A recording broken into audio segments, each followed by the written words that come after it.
Hi, everyone. I'm Maria Gillen.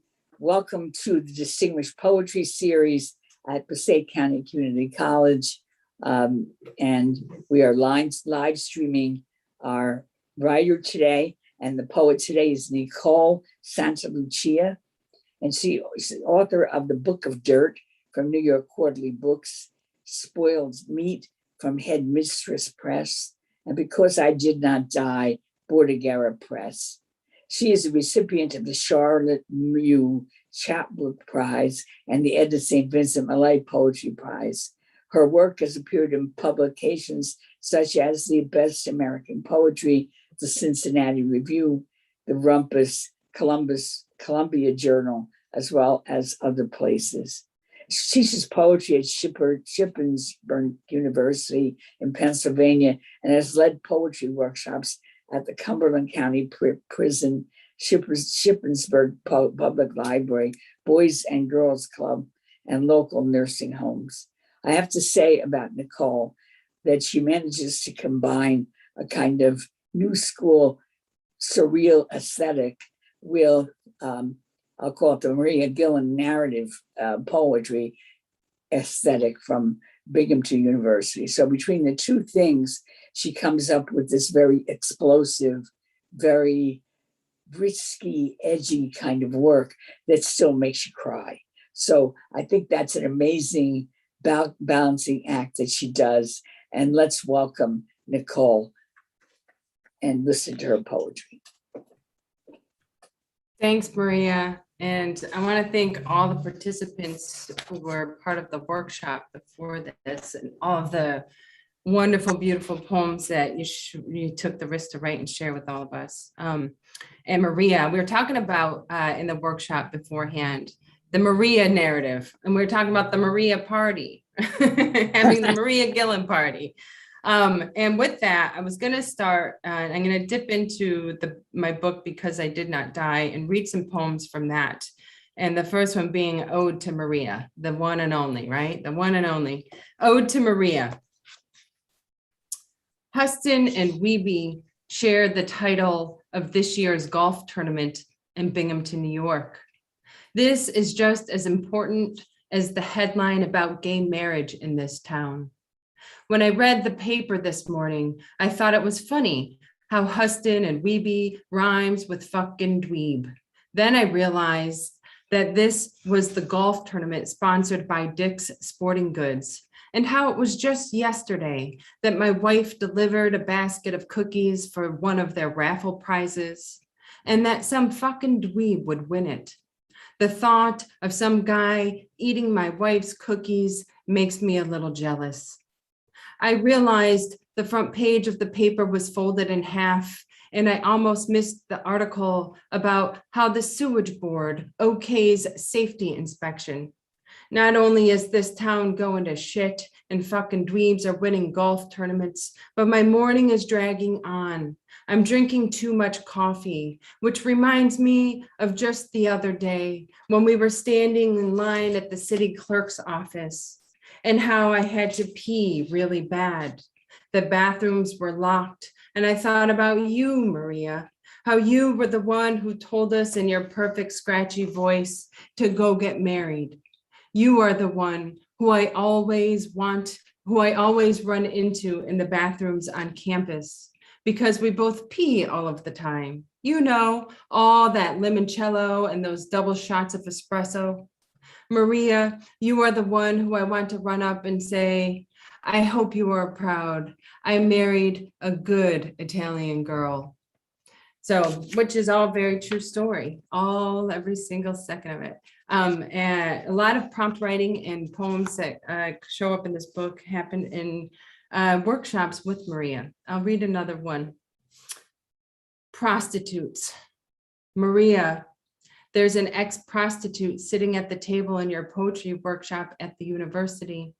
In fact, you had lunch with her the other day. The two of you shared a turkey sandwich. She put mustard on toasted bread for you. And when you told her about your agita, it made her feel safe. It was like caressing her on the arm. Maria, your poem about not knowing how to talk to the prostitute in New York City, The poem about how you awkwardly waved goodbye, blew her a kiss as you walked out of the bookstore onto the street. That prostitute needs your poem, so a little part of her will get off the street. So thanks for those prompts, Maria, and this experience, and writing in Binghamton. I'm going to shift gears in a moment or two here, but I'll read a couple more where I'm writing in Pennsylvania, which is a whole other shit show, I guess, is a way to think about it. Hell of an experience. But I'm going to read the title poem of the book.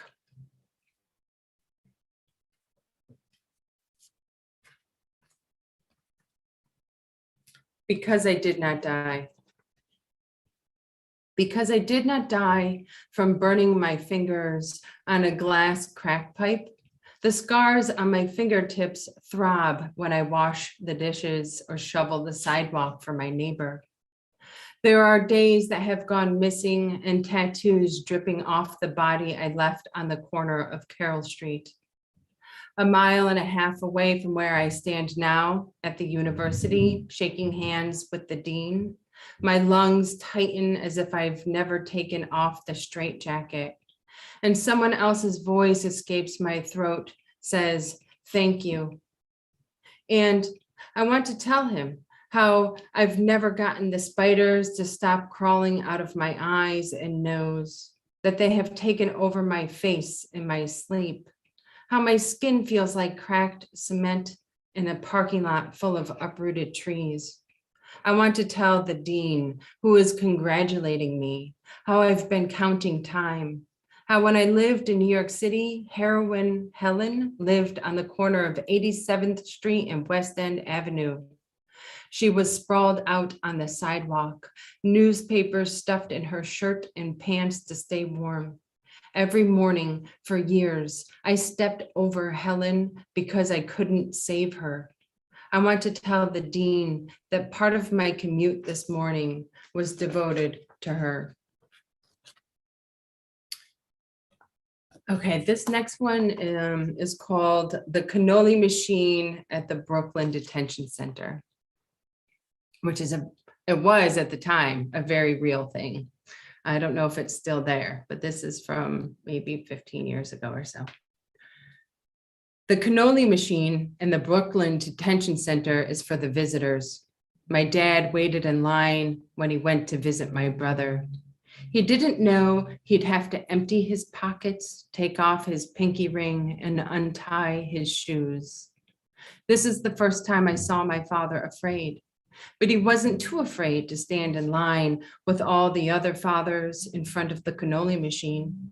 He ate 2 or 3 and noticed a little white cream filling on his cheek when he saw himself on the surveillance camera. He noticed that his white t-shirt was washed too many times and was starting to turn gray, that his socks didn't match. I didn't know this was how fathers were made. So I'm going to read a couple more out of here. This next one, Brooklyn Detention Center, pops up again. It's called I've Got the World on a String. And I did used to really run around singing Frank Sinatra as a little kid and putting on concerts for my family. It's called I've Got the World on a String. I ran through the living room in Dad's loafers and black suit, belting Frank Sinatra's I've Got the World on a String into a broomstick. And when I look at your feet sticking out of your orange jumpsuit, I remember what it was like to put on Dad's gray socks and tighten my suspenders. I wish I could give you this costume. It made me feel like a tough guy. Now, in the visiting room at the Brooklyn Detention Center, you sit next to Dad, describe the pains in your feet. You say how there are no toenails left, and when you were arrested, you weren't wearing any shoes. 1 foot the size of an elephant, $10,000 duct taped to your leg.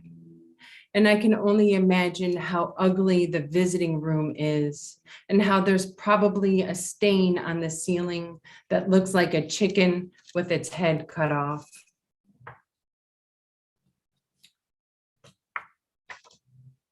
I'll read one more out of this book, and then I'm going to shift over to the Book of Dirt.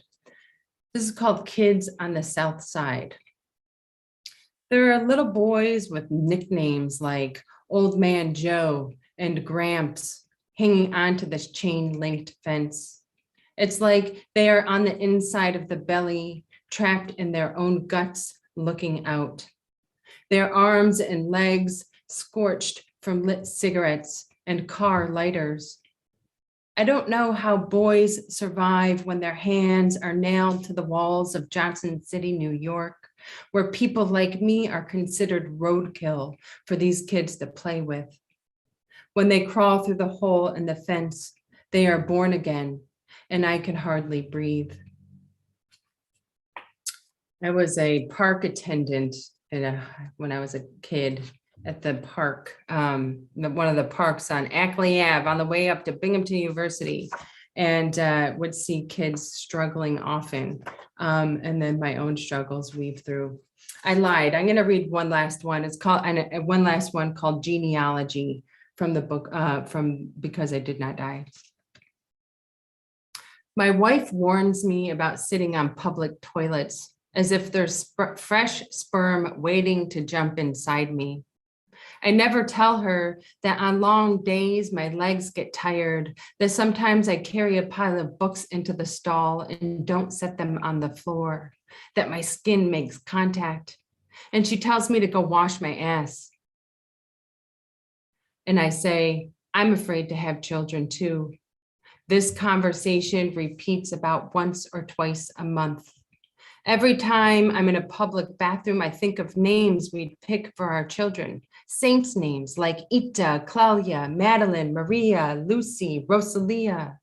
I list all our crazy Italian aunts and grandmothers who had numb fingertips and eye sockets that ached.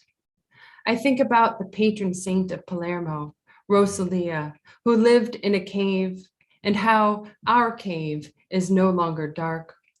I think about how St. Lucy's eyes were gouged out before she was executed. How St. Maria Goretti said she'd rather die than submit to Alexander, and she was stabbed in the gut. I think of how Cousin Maria brings her drunk boyfriend from Texas to Christmas dinner, and how we all shut up when he enters the room. How my grandfather told me he was in love with another woman before he decided to marry Nana.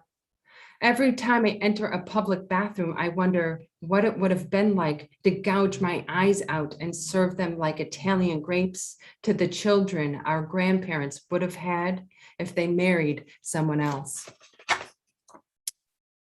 Okay, I'm going to move on over to the Book of Dirt here. I'll start with the title poem.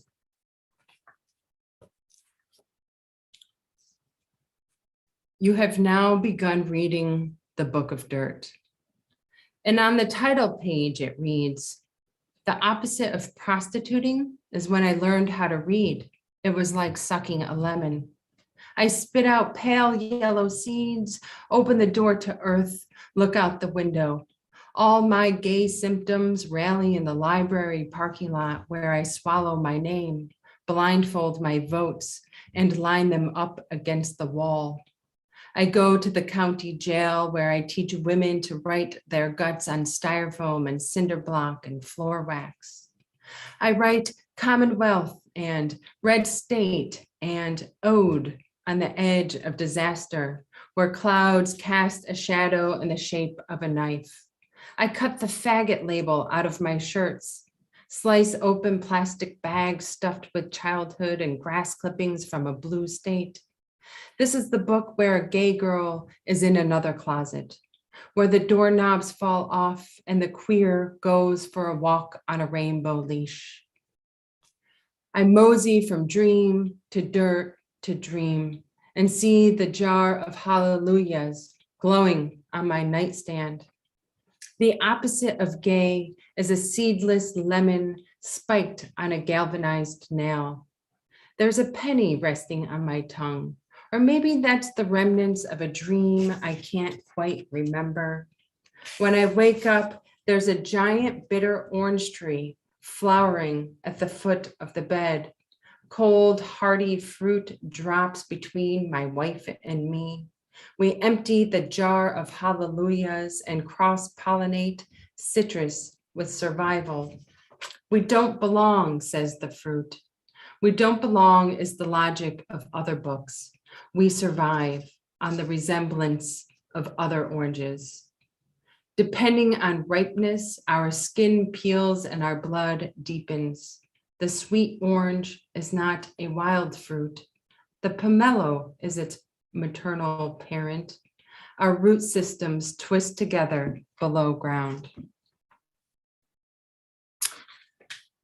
This next poem, and to circle back to, I know all the folks listening might be in the workshop earlier, but I'm talking to the people who were in the workshop earlier about fitting into the word or not fitting into a word or a stereotype or a part of our lives.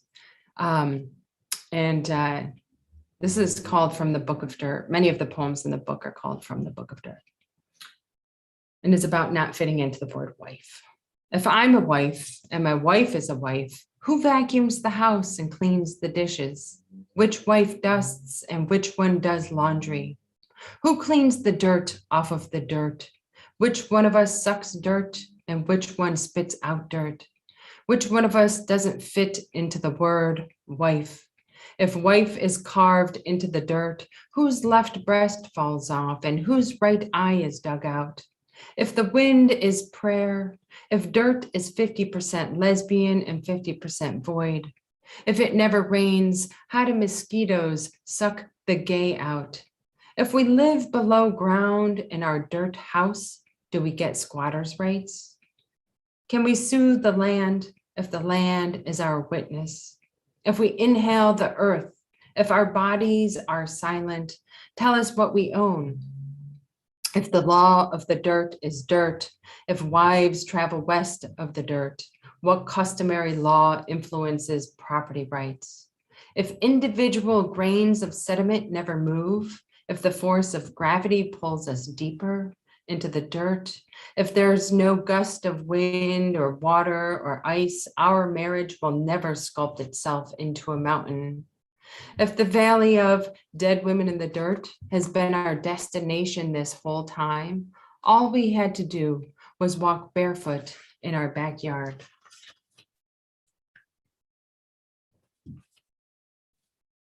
Okay.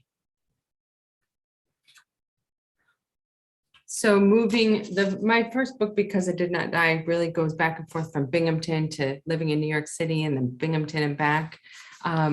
And this one is really rooted in Pennsylvania, in a pocket that's a pretty conservative pocket that's been oppressive. And in the county I live in, Franklin County, it was just the other day where they passed an ordinance to protect LGBTQ folks in the area. One of the few counties that have had this, but it's very much rooted in this space of in this particular part of Pennsylvania.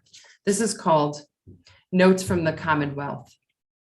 The cuts on my heels sting from walking barefoot through news headlines. Just yesterday, I fell in love. I fell on the sidewalk. I fell into a pile of jackknives. I've been soaking my feet in a bucket of rocks for 15 years. My arms and legs and feet wrapped in gauze, layers of skin, wads of crumpled dollar bills, newspapers, toilet paper, tucked into my sleeves and socks. I mean, I held my wife's hand when we went for a walk, and someone threw rocks at us. Then someone else threw glass, then a soda can, then a styrofoam cup full of ice. It was a Sunday morning. No, a Tuesday. It was a Friday when we pretended to hold hands. We dreamed that nothing could cut us apart, not the knives, not the news, not the gravel. It was a Wednesday. The traffic was slower than usual. At the sidewalk, at the crosswalk, we waited for the light. We waited for all of the light, but we were looking down instead of up. We were looking for a softer, silent rock, or a saint, or a rabbi. We searched the cracks in the road and found dust. We picked up handfuls of soot and worshipped the street corner. In this town, wind and rocks and arms and feet fight like red-tailed hawks. Every time we hold hands, prayer happens. I also, and clearly, I think it's been pretty notable so far, write about my own struggles in past with, and my brothers with addiction that runs in the family. This is called Red State. Sometimes street lamps flicker outside of my bathroom window. Old hallucinations rattle out of my left eye and my dead body trickles out of the other. Sometimes I wake up from a drunk dream. It smells like dandelions and wet dirt. Sometimes I dig deeper into the dream and my brain falls into a barrel of wine. I splash, convince myself to stay in the holy water until I ferment. If I do get out alive, it cost me my lungs, both my hands, at least one leg, my eyesight, and my tongue. It takes all my breath. Sometimes I wake up from a drunk dream, my fingers stained red. I must have scratched my legs all night as if I could scrape my way out of this disease. I take a shower, get dressed, change the sheets, then check my email. Every message says that I didn't drink the wine, that it guzzled me. Just before sunrise, the street lamps stop flickering. A dog barks, a garbage truck drives by. It's Tuesday, July 19th. I hurtled out of sleep to get here. Every so often I hitchhike in a dream, alone on the side of the road. I wait and wait. I'm in the distance looking for what's left of a car accident from the night before. A shredded tire, shortness of breath, a shirt sleeve torn in half. I expect to find a shoe in the tall grass. There are always so many shoes on the side of the road. Every time I get to this part of the dream, I wake up. It's like I take my whole body off so that I don't get lost in the wreckage.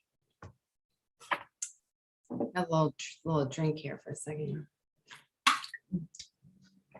Okay.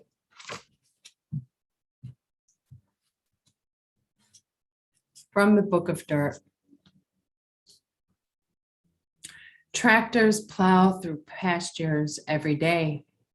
I call my mother on the potato, and somewhere in the earth there are more potatoes. At the center of every potato is the sound of nothing, the same nothing that my mother prays for on long winter nights like this one. The sky hangs over our phone call like beef in a freezer, minus the head, hooves, viscera, lungs, and heart. We talk about how warm air blows out of train stations in New York City and wonder if Lenny will evaporate or shrivel as clouds of train breath linger. In most potatoes, there's a fist of terror, the same terror that wakes my father in the middle of the night. Is he having night terrors about Lenny again? I ask her. We pray for nothing between potatoes and cow shit, between a mother's fingers and a son's toes. Between the streets I roam in small town Pennsylvania, where horses puff through their giant nostrils as they pull entire families through winter. Before we hang up the phone, a horse trots by me, slips on the road, and breaks a leg. I don't say it, but I worry if the drugs bit off my brother's life, if his toe is tagged, if there are mashed potatoes crusting over in a pot in my mother's kitchen sink, if I will hear the gunshot that takes the horse out of its misery. Oof, I haven't read that one in a long time. Okay, here's a poem I wrote in a workshop with my students a few years back at Shippensburg. I remember the student's poems. He was great. Chandler. Chandler's poem about a gold chain is a sinker on a fishing line in the classroom where fluorescent lights suck smoke out of my lungs. Smoke that I inhaled 20 years ago is falling out of my mouth. It smears the chalkboard. This smoke was lodged behind my voice box. I turned the lights off and barbed wire appears. It cuts my desk in half and stops me from telling Chandler that I don't know what to do about the man in Wyoming who got fired for being gay. We can't stop being gay. After class, I buy apples from an Amish stand on Route 11 and feel silenced. God regurgitated the batch of apples I brought home to my wife. She made me a pie. I pitch up, a little pitch up there at the end. She made me a pie. She did, actually. Okay, let's read a couple more and we'll call it quits after that. We're just getting close to the end here. I'm going to read, I didn't plan on reading this one, but I'm gonna. Keystone Ode with #MeToo in it. I won't repeat the hashtag, but it appears every time I say the phrase Me Too. So Me Too cuts her ponytail off, walks into a bar and takes a seat next to Me Too. And the bartender serves Me Too whiskey from an eyedropper she pulls straight out of her purse. But it turns out Me Too was already in every purse because Me Too comes as a picture inside every wallet. Me Too carries tweezers everywhere she goes, plucks chin hairs before her picture is taken.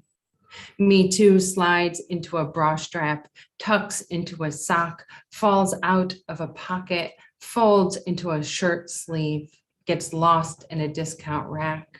Me Too shuts up, drinks. Me Too never loses the memory. Me Too. Like when my high school soccer coach hijacked my shin pads and cleats, he drained the water cooler, sucked the orange slice out of my mouth, the warehouse out of my mind, the metal cage out of my lungs, the Ferris wheel seat that flips inside my gut. Yes, he resigned. I was a goalie. I wanted to tell his wife. I wanted to cut his tongue out, rip his face off. My torso hardened into tree bark. When my shirt came off, her torso hardened into tree bark. When her shirt came off, she wanted his wife to yell, but it was Sunday, then Tuesday, and 16 is hard pavement. Her head is my head against the curb. My hair wrapped around her throat. I was 16. I swear I never kissed back. So Me Too wants to tell his wife, wants his daughter's name not to be Nicole. Me Too was kicked off the soccer team. He ran for mayor as Democrat, just like Me Too.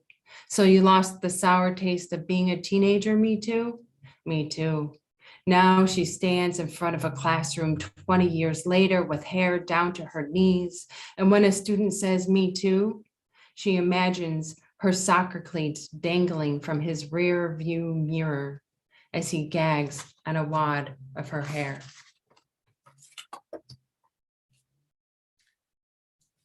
I'm going to end with one last poem. It's the last poem in the book of Dirt. On first having read the book of Dirt.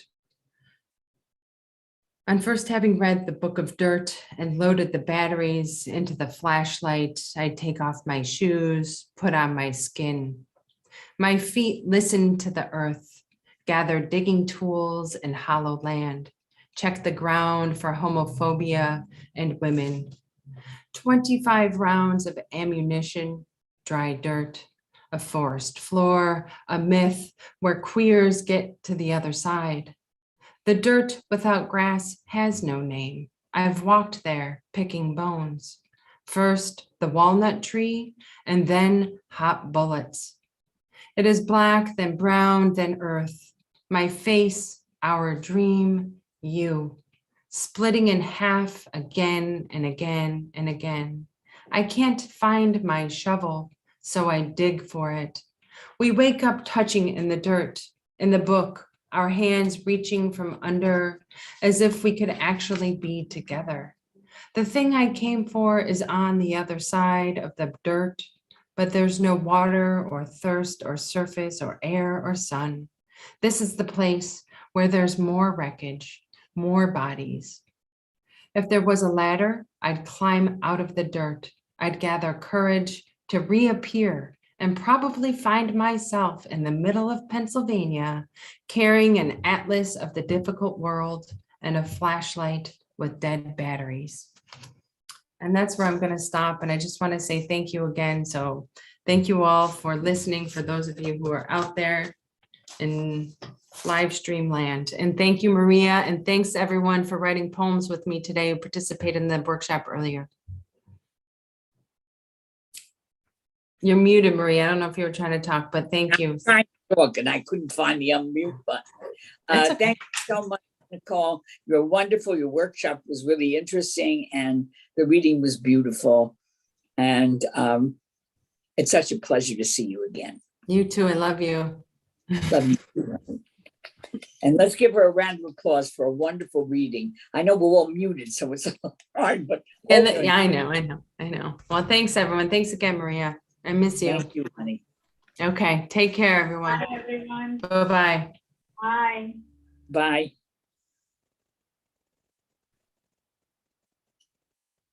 Hey.